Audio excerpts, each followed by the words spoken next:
Halo para pecinta film, welcome back to my channel di Dilili. Lama tak jumpa, kali ini aku bakalan bikinin alur film yang benar-benar bikin baper. Film yang dirilis pada tahun 2017 ini menceritakan tentang seorang putri raja. Dia selalu ingin memiliki hubungan layaknya di dalam buku dongeng, putri dan pangeran yang hidup bahagia. Di hari ulang tahunnya yang ke-16, ia menemukan seorang pria yang ia tetapkan menjadi pangeran di hidupnya. Ia rela hidup susah dan tinggal hanya di sebuah kontrakan tua, demi bisa tetap bersama pangeran. Hal itu membuat kepribadiannya yang sebelumnya sangat manja, berubah menjadi sangat dewasa. Tapi ada seorang pria lain, teman sejak kecil si putri. Ternyata dia juga menyukainya sejak dulu. Hal itu pun membuat konflik dalam hubungan mereka sangat seru.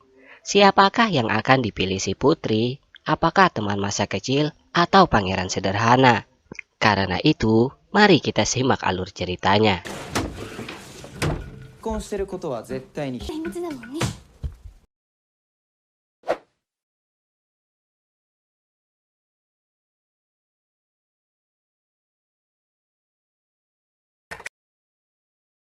Film ini diawali dengan seorang gadis bernama Karin. Ia seorang putri saudagar kaya raya dan selalu hidup penuh manja. Bahkan mandi saja harus dimandikan para pembantunya. Hari itu, hari pertama ia masuk sekolah SMA dan bertepatan dengan hari ulang tahunnya yang ke-16.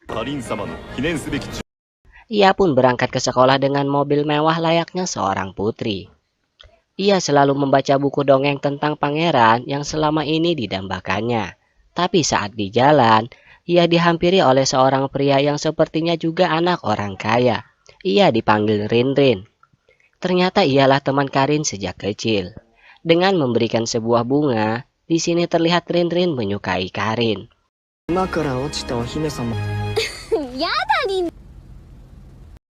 Tapi setelah sampai di sekolah, tiba-tiba para siswi lain histeris untuk melihat seorang pangeran. Karin yang mendengar hal itu juga ikutan melihatnya. Dengan pandangan pertama, Karin benar-benar jatuh cinta dengan pria populer tersebut. Ia bernama Nao Surugi. Apalagi saat itu Nao menolong Karin yang tak sengaja terkena bola. Hal itu benar-benar membuat Karin jatuh cinta.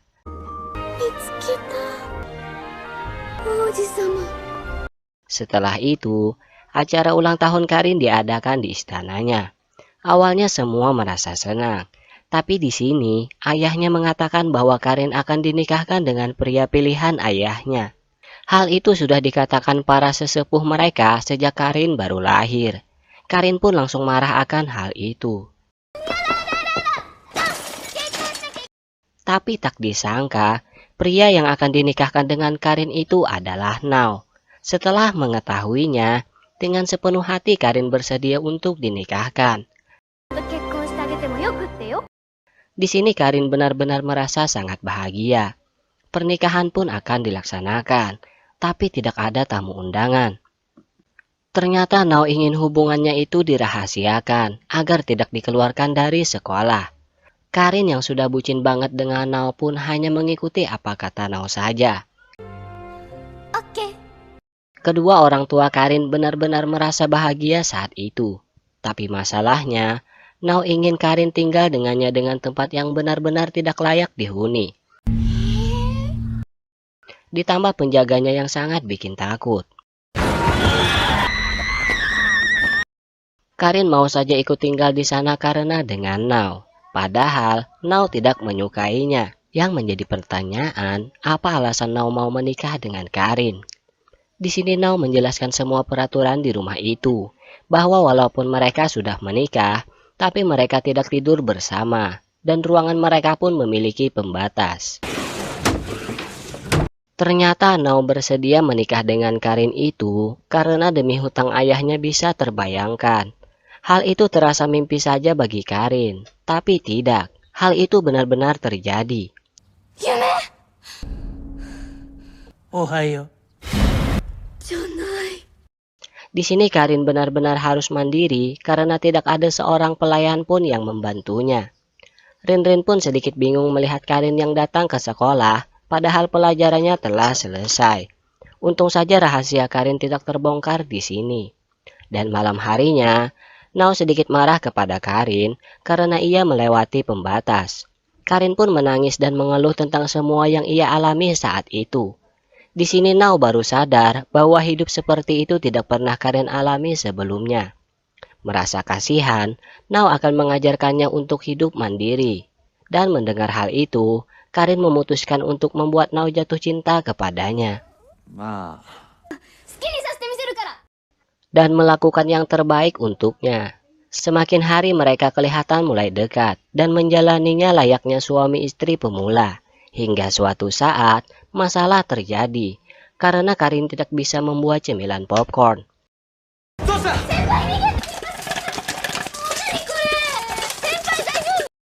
Dengan resep abal-abal, Karin menyuguhkan makanan super untuk Nao.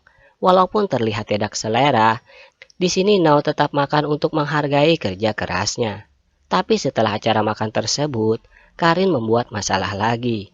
Karena ia hampir saja menghabiskan uang mereka yang diberikan ayahnya hanya untuk membeli sayuran. Dan Karin malah memanggil ayahnya karena hal itu. Papa? Papa. Nao pun merasa sangat bersalah karena tidak bisa mengajarkan Karin untuk berhemat. Ya, walaupun itu biasa saja bagi ayahnya Karin. Masalah bertambah lagi karena mereka ingin Karin dan Nao menginap malam itu. Mau tak mau mereka harus tidur berdua. Di sini Karin mengatakan bahwa ia sudah bersedia. Ya, kalian tahulah apa maksudnya. Pengantin baru. Tapi Nao tidak ingin melakukan hal itu. Walaupun di sini ia mengatakan bahwa ia sebenarnya tidak membenci Karin. Hal itu benar-benar bisa membuat Karin bahagia. Dan di sini juga terlihat sepertinya Nao mulai menyukai Karin. Dan keesokan harinya, tiba-tiba Karin berubah. Ia tidak ingin hidup boros lagi.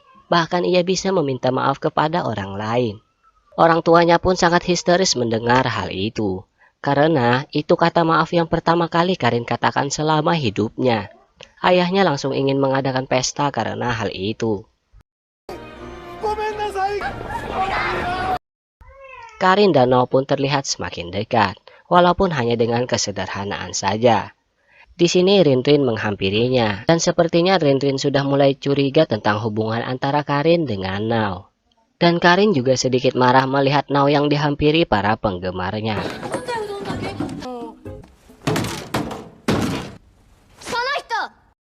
Dan seorang gadis menjatuhkan piringnya dengan sengaja. Ia bernama Saya. Malam harinya pun Karin kembali cemburu karena ia merasa bahwa Nao pernah dekat dengan Saya. Karena terlalu emosi, Karin menjatuhkan piring-piring di sana. Dan tiba-tiba Nao berteriak mendengar hal itu. Nao merasa itu tak sengaja ia lakukan. Setelah itu, terungkap bahwa Nao trauma mendengar suara piring yang pecah. Karena sejak ia kecil, ibunya memecahkan piring dan mengatakan bahwa ia tidak ingin Nao terlahir. Hal itu karena ayahnya Nao meninggalkannya. Keesokan harinya, Nao dan Karin masih sedikit bertengkar. Karin pun langsung mencari tahu hubungan Nao dengan Saya saat itu. Tanpa ia sadari Saya berada di belakangnya. Setelah berbincang-bincang, ternyata Saya adalah mantan Nao. Ia berharap agar Karin putus dengan Nao. Saat itu tak sengaja Nao mendengar pembicaraan mereka. Saya mengatakan bahwa Nao hanya mengincar uang ayahnya Karin saja. Tapi Karin malah setuju kalau Nao mengincar uangnya.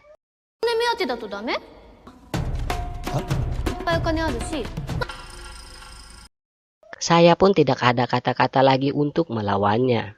Setelah itu, Nao merasa bahwa Karin benar-benar gadis yang baik. Dan malam harinya, Karin sedikit marah karena Nao pulang sekolah larut malam. Istri perhatian atau takut kehilangan. Ternyata Nao hanya belajar untuk ujian. Dan Karin malah tidak tahu kalau bakalan ada ujian. Di sini Nao langsung mengajarinya. Karena Nao yang mengajar, maka dengan semangat Karin mengikuti pelajarannya. Rinrin pun merasa Karin benar-benar berubah.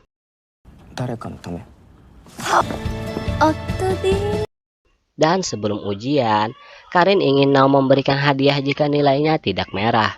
Karin ingin hadiahnya pergi ke Enoshima. Katanya di sana ada lonceng cinta.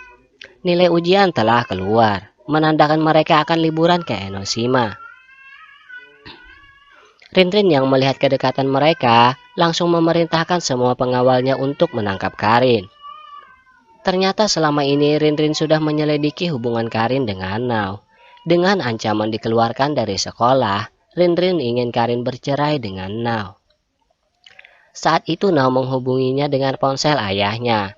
Nao pun tahu kalau Karin sedang berada di tempat Rinrin. Nao langsung menemui Rinrin dan berharap agar Karin dikembalikan kepadanya. Ternyata Rinrin juga mengetahui rahasia masa lalu Nao. Rinrin merasa bahwa Nao tidak layak untuk Karin, karena ia hanya orang biasa dan tidak bisa mengabulkan keinginan Karin yang ingin memiliki hubungan bahagia layaknya putri dan pangeran di buku dongeng. Mendengar hal itu, Nao merasa tidak ada yang bisa ia lakukan.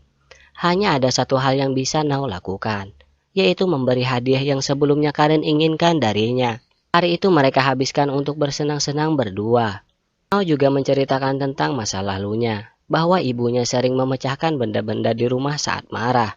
Karena itu, Karin mendapat ide untuk memberi ibunya Nao piring anti pecah.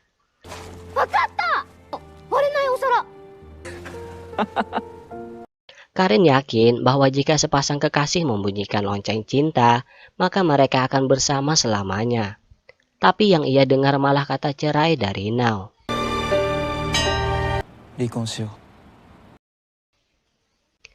Karin benar-benar terluka saat itu. Orang tua mereka juga merasa sedih mengetahui hal itu. Di sini kesempatan Rinrin untuk meluluhkan hati Karin. Ia sengaja mengajak Karin berdansa, layaknya putri dan pangeran di buku dongeng. Setelah itu Rinrin mengatakan cintanya, dan ia mengajak Karin menikah dengannya di usia 18 tahun nanti. Di sisi lain, Nao ditemui oleh pengawal Karin. Ia memberikan sebuah buku dongeng yang selalu Karin baca. Melalui buku itu, Nao sadar bahwa selama ini Karin bersungguh-sungguh mencintainya. Ia langsung pergi untuk menemui Rinrin dan memohon agar bisa menyerahkan Karin untuknya. Merasa bahwa Karin hanya mengharapkan cinta Nao, di sini Rinrin merelakan Karin untuk menikah dengan Nao. Nao kembali bertemu dengan Karin di rumah sederhana mereka. Dengan mengungkapkan semua yang Nao rasakan, maka tidak ada dinding pembatas lagi di antara mereka. Acara pernikahan pun berlangsung dengan ramai dan didoakan semua rakyat akan kebahagiaan mereka.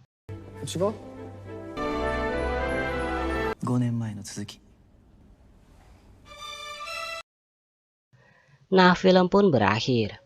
Aku merasa bahwa dari film ini kita bisa mengambil makna bahwa kebahagiaan bukanlah tentang kekayaan, karena sederhana pun bisa membuat kita bahagia, tergantung bagaimana kita menyikapinya. Yang setuju, komen di bawah ya. See you next time.